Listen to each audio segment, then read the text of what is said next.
Hello friends, RM classes में आपका फिर से स्वागत है। आज का हमारा टॉपिक है गुटनिरपेक्षता। तो चलिए शुरू करते हैं। सबसे पहले हम जानते हैं कि गुटनिरपेक्षता का अर्थ क्या होता है। वैसे तो गुटनिरपेक्षता का सीधा संबंध शीत युद्ध से है। उपनिवेशवाद की समाप्ति के बाद आप लोगों को जैसा कि मालूम होगा, दुनिया दो गुटों में डिवाइड हो चुकी थी। जब 1947 में भारत आज़ाद हुआ था, उस समय दो गुट, अमेरिका गुट और सोवियत संघ गुट, राजनीति की प्रमुख विशेषता बन चुके थे। उन दिनों विदेश नीति से संबंधित हर चर्चा में यह पूछा जाता था कि कौन सा देश किस देश से संबंध रखता है। जवाहरलाल नेहरू ने सितंबर 1947 में संविधान सभा में कहा था कि भारत का किसी गुट से कोई स्थायी संबंध नहीं है, जिससे गुट निरपेक्षता की शुरुआत हुई। आगे चलकर बहुत सारे देशों ने इस नीति को अपना लिया। धीरे धीरे करके गुट निरपेक्षता की नीति ने एक आंदोलन का रूप ले लिया। तो इसको हम इस प्रकार से परिभाषित कर सकते हैं कि जब कोई देश किसी भी गुट में शामिल नहीं होता तो वह देश गुट निरपेक्ष देश कहलाता है।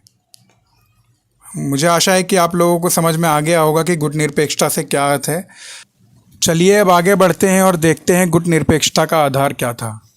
आप लोग जानते हैं कि भारत सहित सभी देश अंतर्राष्ट्रीय राजनीति में यथास्थिति बनाए रखने के लिए पक्ष में नहीं थे, यानी वे उपनिवेशवाद, साम्राज्यवाद और जातिवाद जैसी बुरी बुरी प्रथाओं को खत्म करना चाहते थे।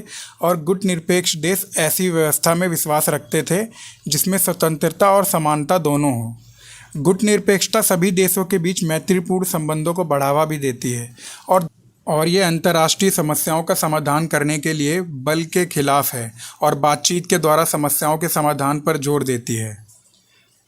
आइए अब आगे चलते हैं और देखते हैं गुट निरपेक्ष आंदोलन का विकास किस प्रकार हुआ। गुट निरपेक्ष आंदोलन की औपचारिक शुरुआत सितंबर 1961 में बेलग्रेड के अंदर आयोजित एक मीटिंग से हुई। इस सम्मेलन में उन 25 देशों ने भाग लिया था जो बिना किसी संदेह के गुट निरपेक्षता पर आचरण करने वाले थे। सम्मेलन से पहले जवाहरलाल नेहरू, नासिर और मार्शल टिटो ने 5 ऐसे आधार तय किए जिन पर खरे उतरने वाले देशों को ही इस सम्मेलन के अंदर आमंत्रित किया था। गुट निरपेक्षता में सम्मिलित होने के लिए कुछ नियम और शर्तें रखी गई जो इस प्रकार की थी। पहली, वह देश जो गुट निरपेक्षता का सदस्य बनना चाहता था वह शांतिपूर्ण और सहपूर्ण और स्वतंत्र विदेश नीति के अनुसार आचरण रखता हो। दूसरा, वह देश उपनिवेशवाद और साम्राज्यवाद का विरोध करता हो। तीसरा, वह शीत युद्ध से संबंधित किसी भी सैनिक गुट का सदस्य नहीं होना चाहिए। चौथा, उसने किसी महाशक्ति को अपने क्षेत्र में सैनिक अड्डे बनाने की अनुमति ना दी हो। पांचवा, उसकी किसी महाशक्ति के साथ कोई भी द्विपक्षीय संधि ना हो। आंदोलन के शुरू में ही 25 देशों ने इसकी सदस्यता हासिल की और समय समय पर इसकी और भी बैठकें होती रही। धीरे धीरे करके नई नई बैठकों में इसकी सदस्य संख्या भी बढ़ती चली गई। अब वर्तमान में 120 देश गुट निरपेक्षता के सदस्य हैं। शुरू की बैठकों में विश्व स्तर पर शांति, उपनिवेशवाद के विरोध और गुट निरपेक्षता पर बल दिया गया। इस तरीके से गुट निरपेक्षता में समस्याओं पर भी विचार विमर्श होता रहता था और समाधान भी खोजे जाते थे। चलिए अब आगे चलते हैं और इसके कारण के बारे में जानते हैं कि गुट निरपेक्षता के उदय के कौन कौन से कारण थे। पहला, शीत युद्ध का होना। हम सब जानते हैं कि गुट निरपेक्षता के उदय के कारण, जिसमें सबसे पहला कारण था शीत युद्ध। दूसरे विश्व युद्ध के बाद अमेरिका और सोवियत संघ के बीच गंभीर मतभेद पैदा हो गए थे। अंतर्राष्ट्रीय राजनीति में इसी को शीत युद्ध के नाम से जाना जाता है। जो अभी देश नए नए स्वतंत्र हुए थे, उन्होंने अपना शीत युद्ध से अलग रहने को समर्थन किया। इस तरीके से शीत युद्ध से अलग रहने की नीति गुट निरपेक्षता की नीति कहलाई और गुट निरपेक्षता की शुरुआत हुई। दूसरा, मनोविज्ञान की व्यवस्था। नए स्वतंत्र देशों ने मनोवैज्ञानिक रूप से गुट निरपेक्षता की नीति को बेहतर माना, क्योंकि गुट निरपेक्षता को अपना कर कभी भी किसी भी देश पर स्वतंत्र रूप से कार्यवाही करना चाहे तो वह कर सकते हैं और अपने स्वतंत्र अस्तित्व को बनाए भी रख सकते हैं। अब इसलिए नए स्वतंत्र देशों ने गुट निरपेक्षता की नीति पर ही भरोसा किया।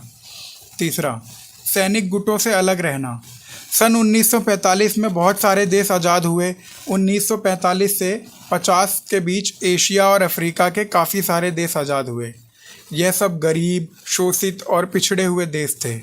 अगर यह किसी भी गुट में शामिल होते तो जाहिर सी बात है इनको हथियारों की होड़ में भी शामिल होना पड़ता, शीत युद्ध में शामिल होना पड़ता, जबकि इन्हें तेज़ी से विकास करने की ज़रूरत थी।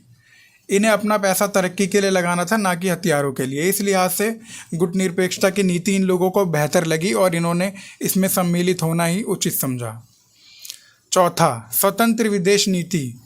9 स्वतंत्र देश गुटनिरपेक्षता के जरिए खुद को एक स्वतंत्र शक्ति के रूप में स्थापित करना चाहते थे।